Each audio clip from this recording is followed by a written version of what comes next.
was excellent. Really good tour from 3 key regions. And I mean, what I'm hearing generally is that there's a kind of an open door to private sector engagement with some constraints and some caveats, but not a resistance at all. So I wanted to open it up to questions from the audience. Simon Bland.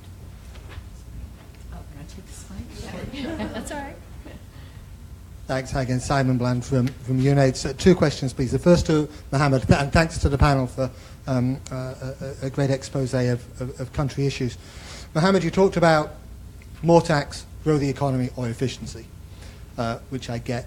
There's also an allocation element there as well. Are the resources being allocated effectively? So I guess my question there is around private sector engagement. I guess that can use the leapfrogging technologies and innovations that Sid talked about to help with efficiencies, blockchain, distributed ledger technologies and supply chains, for example. But also, what role might the private sector play in influencing allocation? So if the private sector is demanding a healthy and educated workforce and wanting more public investments in there, maybe we could be leveraging the private sector to help with some of those allocations. And then to Sid, really a fascinating story of public-private partnerships there, and your 3 Ps of political will, public policy, and partnerships. When I lived in Kenya, the public policy was not really conducive to great partnerships. So I just wanted to ask what role the UN can play, has played, is playing, and because I don't get the sense that it's playing that role universally. And so it would be great to learn some of those lessons. Thanks. So very good 2 questions. I'll try to respond to them. When I mentioned efficiency, that included allocative efficiency. Not only efficiency in terms of the spend of existing dollars, but in the composition of that spend. And that's a bigger issue when we talk about health systems and how they are financed. So that's very important, and that's a space that I don't think it's attended to outside the donor-funded. In government, we struggle to get third-party resources to support improving efficiency of governments on spend. I had to go to Seattle to get grant to the World Bank, for the World Bank to help do an assessment for us, because it's not from borrowed money. And I think many countries have those opportunities that they miss by not looking at their own spend and how they can be more efficient, both allocatively but also in efficiency. In terms of the private sector, in 2010, we created a small group around the visit of Bill Gates to what is called Private Sector Health Alliance. That has grown, and that corralled a group of corporate leaders. I see Her Excellency Ms. Saraki here. She was also part of the conversations then, to really harness domestic private sector resources. What do I mean by that? Some of them were able to put their resources on the table, so they raised $24 million, small amount relative to the need, but at least it was a gesture that they did. But more important, it provided a platform. Innovations, so there were innovation marketplaces that the Private Sector Health Alliance was able to corral. Looked at complementary capabilities of the private sector. So Dangote has logistics capabilities. The telcos had other complementary capabilities that they could bring to bear. But without an organized platform, that would be difficult to bring to fruition. So when Ebola hit, and subsequently one of our students did a study to look at how the private sector responded to Ebola. And what she found was that there was a lot of willingness, but the private sector is not keen to give government money. I'm not sure if there are corporate leaders who are willing to give money to government, other than pay their taxes. So having an organized platform, I think, is one way to mobilize those private sector resources and ideas. And then the technical assistance capabilities, I think we also had that is possible, so that the public sector can benefit from skills, approaches, expertise that may be available in the private sector. That's all starting from having a platform that is actually able to mobilize them. So just picking up from the platform part, which His Excellency Mr. Bhatia talked about, this is what we did. In 2017, we established an SDG platform, which is co-chaired by the Minister of Health and the UN Resident Coordinator. And what it does is it crowds in different partners from the private sector, from the public sector, from civil society. And again, a vote of acknowledgement to Philips, which really has been an untiring partner wanting to see this succeed with the global goal of getting to 3 billion people by 2030. we've got this platform in place, and this platform really has brought together a very diverse group of partners. Recently, I was invited to Stanford, and Stanford and the Kenyan government and the US government have actually started talking about the possibility of an innovation lab to allow that leapfrogging to happen, a repository of ideas, partnerships, financing, looking at all those models. What we need is the real partners in the public health domain to come to the table. And this is not meant as any criticism. I love these organizations to death. I used to be the principal recipient for the Global Fund, but we need the Global Funds to be there. We need the Gavi to be there. They should not be sitting in separate structured manners and having interactions, but coming onto this table and saying, listen, let's put our resources together, let's put our intellect together, and let's move this paradigm. And it's possible to do it. Kenya is demonstrating it, and we get a blueprint in Kenya right. Potentially we have a blueprint for the rest of Africa.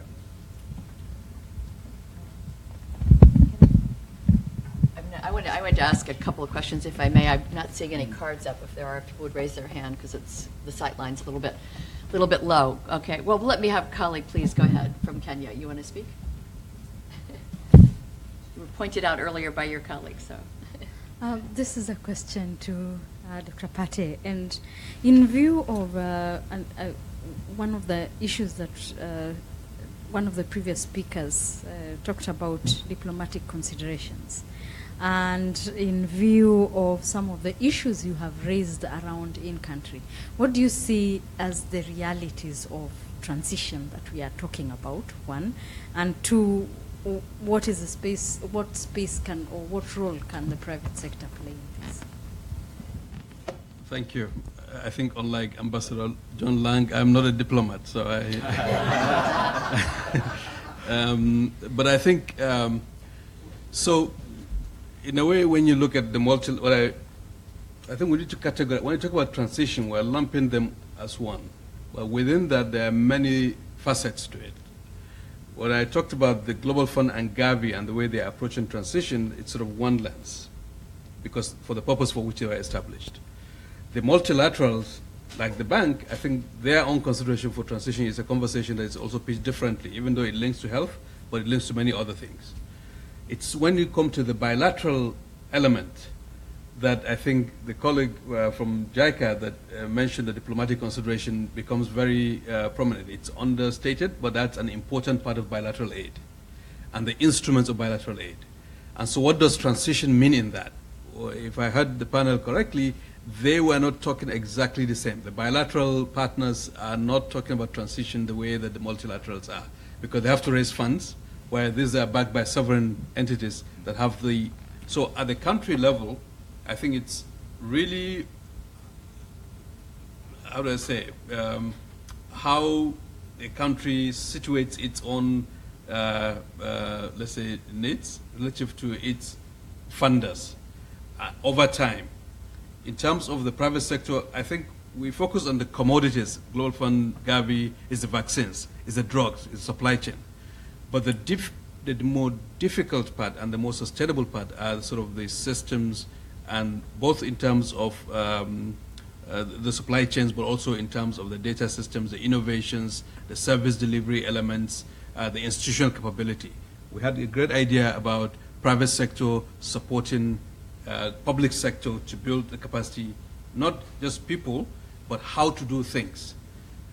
What is lacking in many of our governments is really the competence, skills, mindset that the private sector has that can enhance the ability of governments to do what they need to do better. And that private sector can play a role such that the public sector plans better, budgets better, executes its budget better, has the data to do it, which every, let's say, successful private organization does. So there's that element that the private sector can do. But the diplomatic bit, I think it's more with the bilaterals and how governments position itself and who they are talking to within governments. So I'll just leave it there. I want to go back to PAHO, because one of the things we've been talking about here is we haven't heard much about, I mean, Latin America, Caribbean, in some ways disappeared in this conversation about transition, and you pointed out, you know, several countries where there are continuing issues. But also it sounds like your successes, and this is really to other members on the panel, that the strength of regionalization in the Americas, at least in Latin America and the Caribbean with OAS, PAHO being established really before it became the regional office of WHO. Could you talk a little bit about, because you talked about a sort of financing facility that's available to all the countries, what's the structure, we talk about platforms, what's the structure in the region, or is there such a platform in the region that's allowed the Americas to move ahead in many ways? Because we know there are significant issues remaining in many of those countries. Yeah. So our platform resides in the organization itself. And I think in large part it dates back to the history of the Pan American Health Organization with the Panama Canal in the early 1900s, set up as one of the first public health organizations in the globe at that time. And so in that sense, we're independent of WHO, and we have all these capabilities, legal, financial, et cetera. Whereas some of the other WHO regions are dependent on Geneva for a lot of their central services.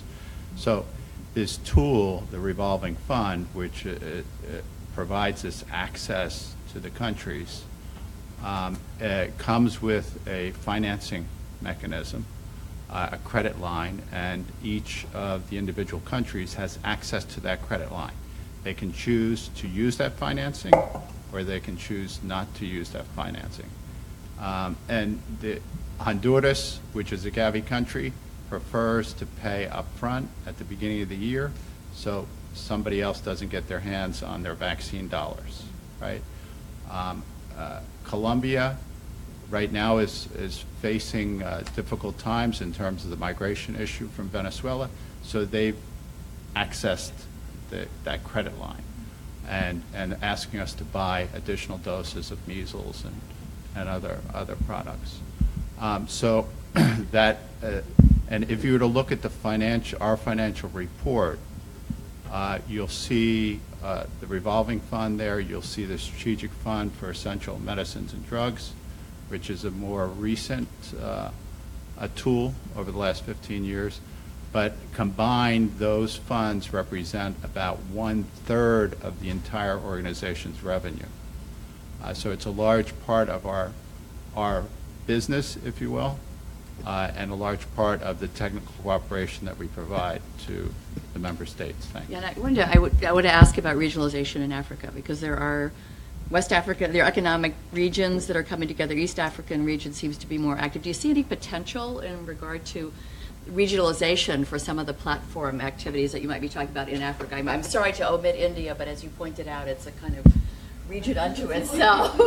So, or do you not see it? I mean, you're a very big country, so Nigeria is a huge country. Yeah. You might not see the value of that. But I think we can think about it in terms of potential. So the African Union, with the Centers for Disease Control, I think has the potential, but needs to be grown to some extent for some elements of technical assistance, capability building. There are regional organizations, but I don't see it to the same level that, let's say, you have in PAHO. I think the Afro region is really going through significant efforts to improve, in fact, the stature of it on the continent. I could see that getting to a similar level, but I think we're still work in progress. That's the way I see it. and private sector engagement in that regard. So Maybe even more problematic, probably by WHO policy at this point. I think large countries like Kenya, like Nigeria, I think where there's an active large private sector entities, I think could serve as models to see what is possible, and increasingly perhaps then have regional platforms. If we go through the regional approach, we might lose a lot more of the testing and knowing and the approaches that actually work. Yeah. I think one of the most interesting things that has happened was the signing of the free trade agreement in Africa, in Rwanda, which presents a huge opportunity for free movement of goods, services, and people. And I think if we keep health at this frontier of change, we'll have a massive impact, positive impact in that sense. So I think that needs to be nurtured, cradled, and given more teeth to. Yeah, very important. Last question over here. Yeah. Sorry. Oops. 1, 2, and then both you've asked your question, then we'll have the panel respond as they wish. Yeah. Actually, it was a little bit of a comment and a compliment to John's on the revolving fund. I think one of the key principles why it's successful is the solidarity principle of the revolving fund and the countries. And I think having that principle as a driving force is what is driving some of the successes of the revolving fund. And perhaps the last comment also, some of what it came out in the different presentation, which is the importance of political will and leadership. If you look at India, the success of Indian immunization in the last years, how dramatically it changed from being a little bit behind in terms of vaccine introduction to introducing vaccines in terms of coverage. A large country showing how it can, if there is leadership, they can drive coverage, not it's domestic financing, it's not donor financing. So it shows, and the same in Latin America, success in polio eradication, in measles, was driven by PAHO, but they drove the political leadership, and evidently in the Kenya example is also driving this success in terms of the private sector. So how do we promote that is critical. Yep. And final question in the back? Or comment on the comment or question. If you introduce, go to the mic, please, and introduce yourself. Or you have a mic. Excellent. My name is Shupo Oyedepo. I'm with the Health Strategy and Delivery Foundation in Nigeria. And I just wanted to make a comment about something you spoke about a few minutes ago, the issue of regionalization. Very recently, the East African region came together and created something called Digital Reach.